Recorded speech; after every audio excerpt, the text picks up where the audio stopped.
Halo sahabat Primaya, kembali lagi bersama saya Dr. Ubay. Di sini kita akan podcast tentang kanker rongga mulut.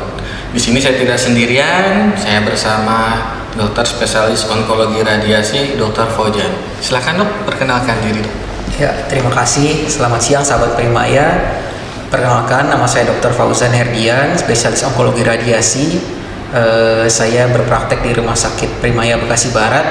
Dan pada siang ini saya dan Dr. Ubay akan berdiskusi dan membahas mengenai kanker rongga mulut. Siap. Lanjut pertama pertanyaannya dok. Izin, kalau sebenarnya apa sih dok yang dimaksud dengan kanker rongga mulut itu? Ya, jadi kanker rongga mulut itu seperti namanya ya. Dia itu kanker yang munculnya berasal dari jaringan rongga mulut. Yang di dalamnya itu termasuk ada bibir, bisa dari gusi, atau dari lidah, atau dari dinding dalam mulut atau langit-langit mulut. Jadi semua yang di dalam mulut, yang di depan daerah tonsil, kalau ada kanker dari situ munculnya, itu yang kita sebut adalah kanker rongga mulut. Berarti kanker rongga mulut itu yang ada semua di dalam mulut ya dok ya? Iya. Nggak ada yang lainnya lagi ya dok ya? Iya. Nah kalau misalkan itu seberapa sih dok seringnya kanker ini ditemuin gitu dok? Ya, kalau dari insidennya sendiri ya istilahnya atau seberapa seringnya, kalau data terakhir dari tahun 2022 itu disebutkan ada sekitar 6.000 kasus baru per tahunnya. Dan kalau di ranking itu sekitar kanker nomor 14 terbanyak. Oh banyak juga ya dok? Iya, nah meskipun dia nomor 14 ya, jadi jauh dibandingkan kanker yang lain yang lebih sering seperti kanker serviks atau kanker paru. Masalahnya dari kanker rongga mulut ini adalah dia munculnya di mulut. Sementara kita tahu mulut itu merupakan organ yang setiap hari kita pakai untuk makan, minum, bicara, semua pakai mulut. Akibatnya kalau ada kanker di situ ya muncul masalah yang bisa menurunkan kualitas hidup kita. Makan sakit, minum sakit, bicara susah, dan karena nyeri tadi karena kankernya akhirnya nggak bisa tidur, sehingga kondisi pasiennya lama-lama makin berat. Berarti itu bisa mengganggu aktivitas untuk sehari-harinya ya dok? Iya. Oke. Dok, faktor dari biasa memicu munculnya kanker ini itu biasanya apa sih dok? Faktornya dok? Nah, kalau faktor risiko ya yang bisa jadi pemicu munculnya kanker ini itu ada dua yang paling utama, tapi ada tiga. Jadi yang ketiga ini spesifik di Asia Tenggara. Yang pertama itu tembakau. Jadi bukan cuma rokok, cerutu, pipa atau segala macamnya produk yang dari tembakau, baik itu dihirup, dimakan atau sebagaimana, itu semua bisa jadi pemicu untuk jadi kanker rongga mulut. Gitu. Yang kedua itu alkohol. Jadi alkohol itu tidak hanya berpengaruh ke liver saja. Kalau dikonsumsi terlalu banyak, ke mulut juga dia bisa menyebabkan iritasi yang berkepanjangan di mulut ya. Kalau dia minumnya sering setiap hari, dan lama-lama bisa jadi kanker rongga mulut. Yang ketiga yang spesifik ini itu mengunyah buah pinang. Kan seperti kita tahu ya, jadi buah pinang itu kan kebiasaan ya dikunyah, dibungkus pakai daun sirih terus dikunyah. Itu kan biasanya di Indonesia bagian timur, dan kalau di Asia Tenggara tuh di Filipina, di Thailand itu banyak yang melakukan seperti itu. Nah ternyata itu dari penelitian juga berpengaruh dia kalau dikonsumsi dikerjakan terlalu lama. Jadi bukan cuma mulut aja jadi merah, dia bisa bikin iritasi kronik dan nanti bisa jadi kanker. Nah selain tiga itu penunjang lainnya seperti hygiene mulut buruk, jarang sikat gigi, nggak pernah dibersihin karang giginya, jadi nggak pernah ke dokter gigi, atau dietnya yang dietnya juga kurang serat, kurang vitamin, dan satu lagi yang sering orang nggak sadar, iritasi dari prostesis mulut yang nggak pas. Jadi kalau punya behel atau baru pasang behel atau baru pasang gigi palsu, tapi sampai 2-3 minggu sakit. Kalau kayak gitu tuh harusnya sebenarnya balik lagi ke dokter giginya, buat dipasin ulang. Karena kalau nanti itu bisa bikin luka, ya itu bisa menjadi pemicu juga. Oh, Gitu. berarti faktornya itu pertama dari kayak tembakau ya dok ya? Kayak tembakau. Tapi kalau misalkan kan anak sahabat Primaya, oh berarti tembakau dok. Kalau misalkan kayak pot itu dok, kayak vape, itu bisa juga ya dok ya? Nah, kalau pot itu kan kita jarang pakai ya sebenarnya. Oh iya. Kalau itu kan kayak di luar negeri ya yang udah dilegalkan, tapi kalau di Indonesia kalau pot sendiri sebenarnya belum ada cukup banyak buktinya. Banyak ya? Nah, kalau vape ini kan sebenarnya baru sekitar terkenalnya itu 10 tahun terakhir ya, dari awal 2010-an gitu. Iya benar dok. Nah, jadi kalau berhubungan dengan kanker ini masih belum cukup panjang. Kalau kanker kan harus dilihat 10 tahun, 20 tahun, 30 tahun. Oh iya. Betul. Kalau rokok kan udah dari lama, jadi udah ada buktinya. Kalau vape belum ada. Tapi vape ini kan sudah ada buktinya sebenarnya, tapi untuk penyakit lain kayak penyakit paru kronik, radang paru, itu sudah banyak penelitian yang memperlihatkan kalau vape itu bisa loh menyebabkan penyakit ini. Jadi kalau dari opini saya sendiri, vape ini juga sebenarnya meskipun bukan faktor risiko utama, tapi harus hati-hati. Oke, berarti untuk sahabat Primaya yang sedang memakai behel ya dok ya, Iya. itu harus sering-sering kontrol, ya. Kontrol. Terus sering dibersihin, itu kayak semacam kayak karang giginya harus dijaga. Oke dok, selanjutnya dok, kalau misalkan sahabat Primaya ini akan bertanya gejalanya dok yang muncul pada kanker rongga mulutnya ini dok. Nah, kalau gejala, jadi karena dia kanker ya, kanker itu jadi basicnya yang paling sering ditemukan itu adalah benjol atau luka di daerah dalam mulut yang nggak sembuh-sembuh. Waktunya waktu yang kita anggap nggak sembuh-sembuh ini biasanya 2 minggu. Jadi udah 2 minggu, udah minum obat, misalnya udah pernah kontrol ke dokter, dikasih obat, nggak sembuh atau mau tambah gede. Sampai 1 bulan nggak sembuh-sembuh, itu sudah boleh dicurigai itu gejala kanker. Jadi harus langsung kontrol. Nah, selain benjolan atau luka tadi, kanker ini kan kalau di daerah mulut dia bisa menyebar ke kelenjar getah bening. Nah, kelenjar getah bening ini kalau untuk daerah mulut itu di leher, yang istilahnya terminal pertamanya. Nah, jadi kalau di mulutnya mungkin nggak ada luka, tapi ada benjolan atau luka di leher yang tiba-tiba muncul, makin lama makin gede, itu bisa juga dicurigai dari kanker di rongga mulut. Makanya harus diperiksa juga seperti itu. Nah, itu kalau gejala awalnya. Nah, kalau gejala akhirnya apa? Kalau udah stadium lanjut, biasanya selain luka tadi, ada dia lidahnya jadi kaku. Misalnya muncul di lidah.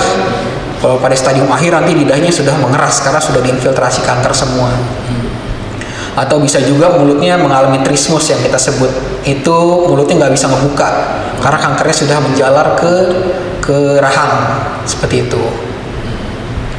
Berarti kalau awal untuk gejala awalnya dok ya, untuk kanker rongga mulut ini ada satu benjolan ya dok, ada luka ya? Benjolan atau luka.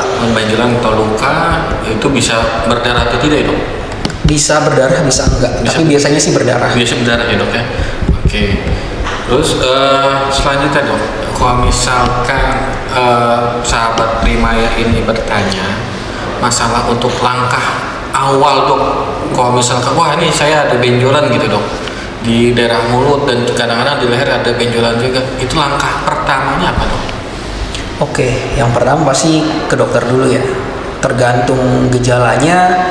Kalau di benjolan di mulut, mungkin biasanya dokter yang pertama itu dokter gigi, yang paling dekat kan, yang paling gampang ditemuin. Nanti dokter giginya periksa, nanti dirujuk ke, kalau dia udah curiga itu kanker, nanti dia rujuk ke dokter spesialis. Seperti itu. Kalau benjolannya di leher, mungkin pertamanya ke dokter bedah. Nah, tapi apapun dokter yang nanti dirujuknya, kalau di dokternya udah curiga itu kanker rongga mulut, yang pertama itu pasti adalah biopsi. Jadi diambil jaringan dari benjolannya atau lukanya. Jadi kadang-kadang kan ini pasiennya takut ya, karena itu kan udah kayak operasi istilahnya, ngambil jaringan. Nah, tapi yang perlu ditekankan itu adalah biopsi itu wajib. Jadi kalau mau tahu itu kanker ya harus diambil jaringannya, dilihat di bawah mikroskop. Jadi kita tahu ini tuh kanker, bukan peradangan atau apapun gitu. Habis di biopsi, biasanya yang kedua itu adalah imaging.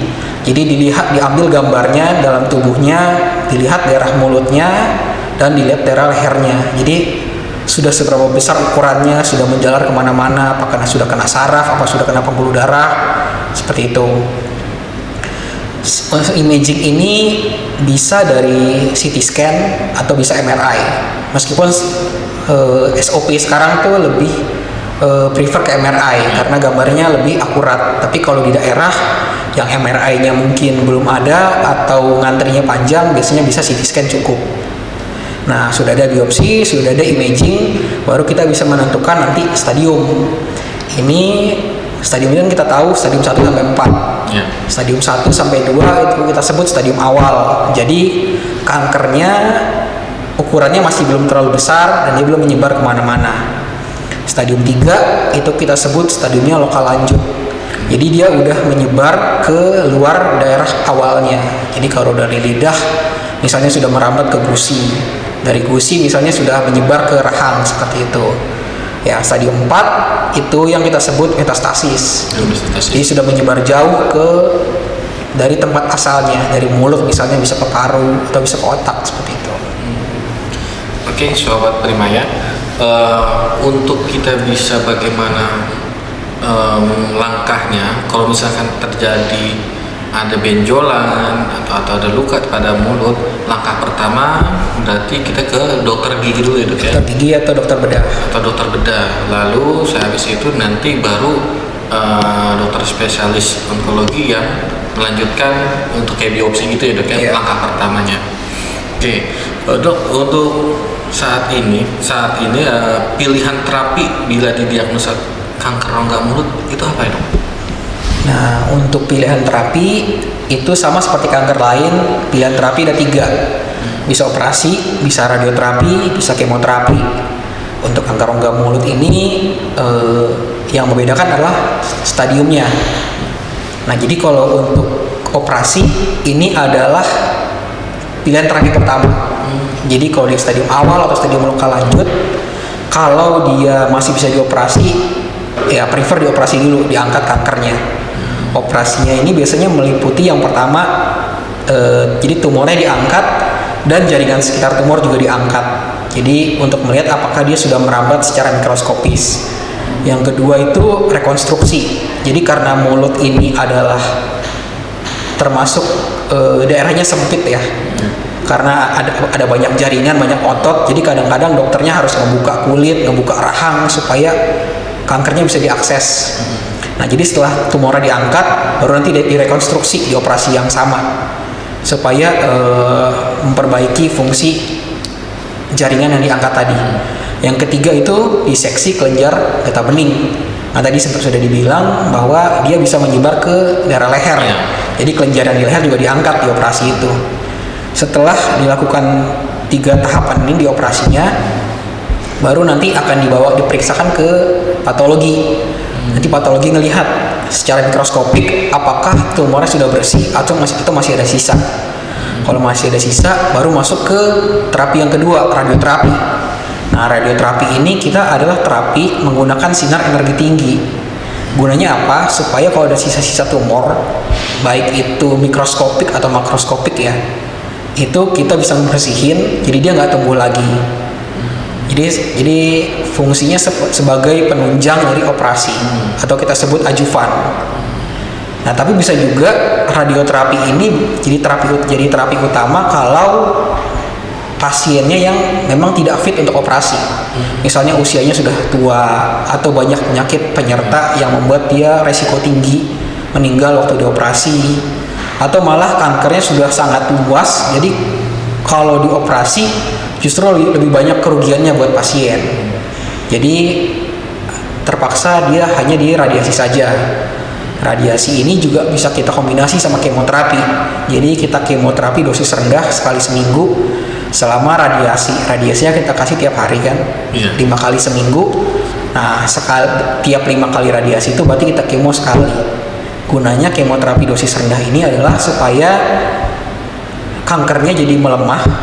Jadi radiasi yang kita berikan itu lebih besar efeknya, seperti itu. Jadi kemungkinan kankernya mati lebih tinggi. Nah, yang ketiga itu kemoterapi. Nah, bedanya sama kanker-kanker yang lain, kemoterapi ini jadi terapi utama hanya kalau dia sudah meluas ke organ lain. Jadi kan kalau sudah meluas nggak mungkin lagi kita kejar pakai operasi atau radiasi yang luas ke bagian tubuh. Akhirnya kita kejar pertama pakai kemo.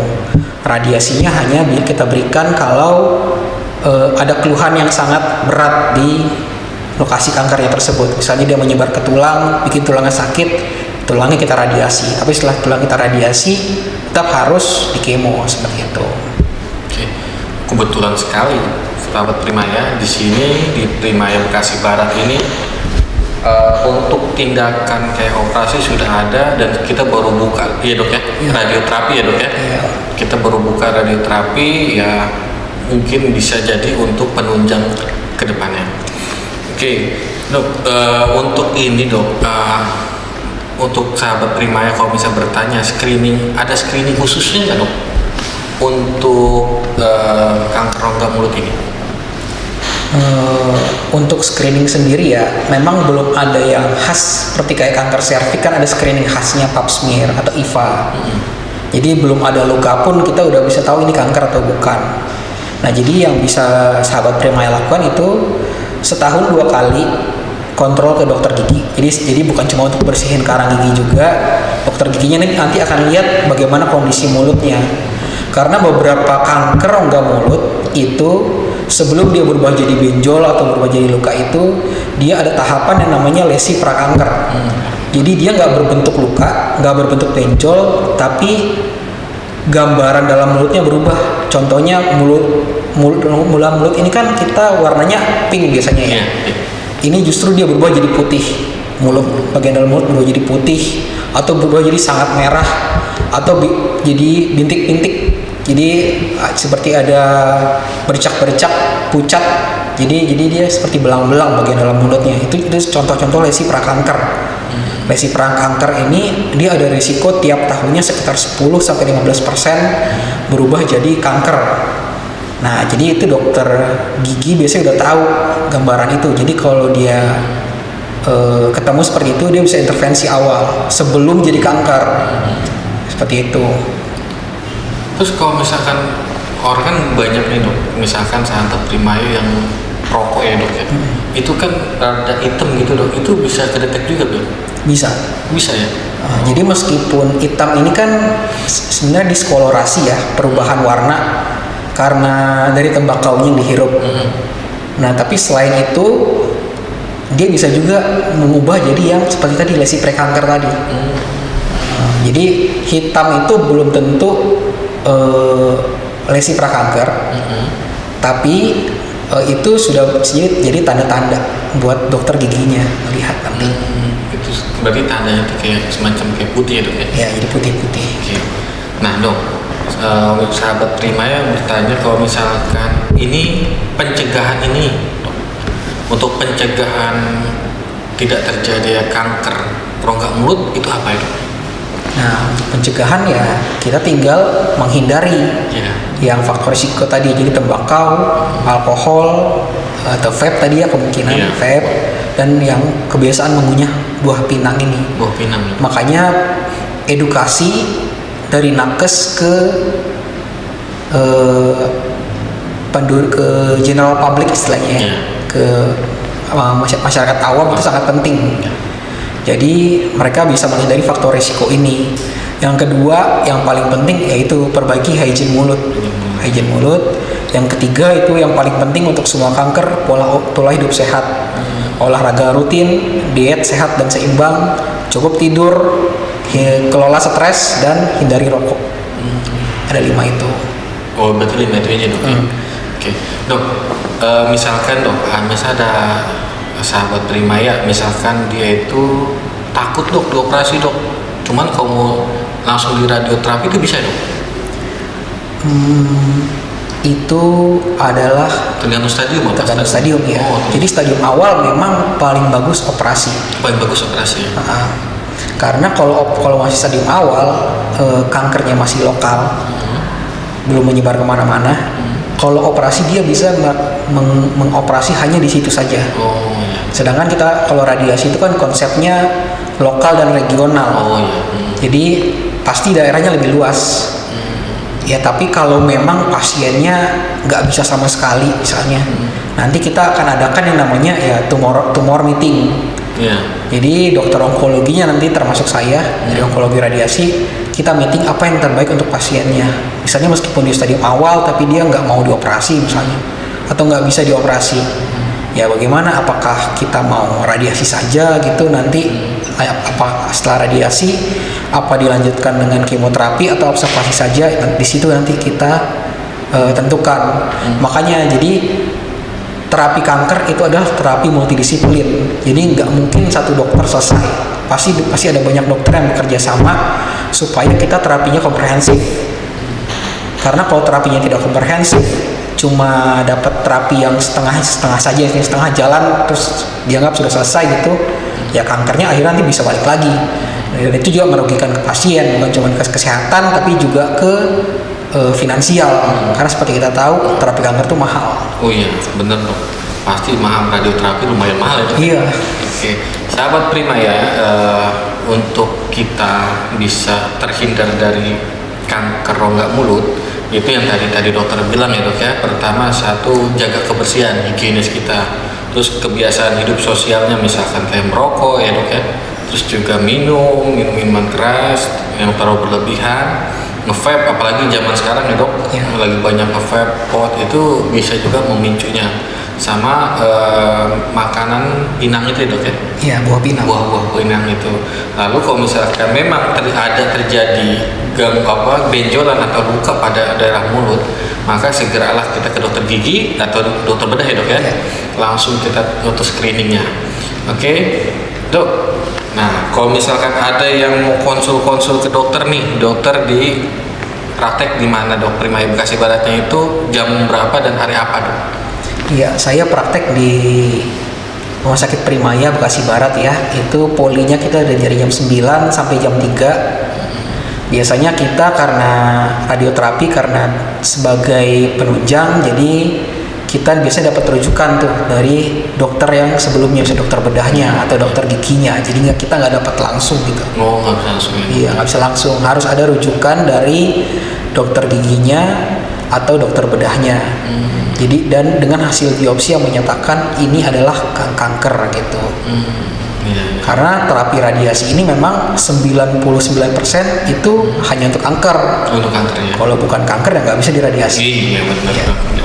Berarti setiap hari dong prakteknya? Senin sampai Jumat. Senin sampai Jumat. Nah, sahabat Prima ya, kalau misalkan ingin konsul tentang apakah saya ini kanker atau tidak, atau ada konsul yang tentang kanker yang selain rongga mulut atau yang lain, itu bisa ke Dr. Faujan pada hari Senin sampai Jumat ya dok ya, dari jam 9 sampai jam 3. Oke, sekian dok, terima kasih. Sebelumnya udah meluangkan waktu dok, terima kasih banyak. Sahabat Primaya, selalam semuanya Primaya. Oke dok, terima kasih dok.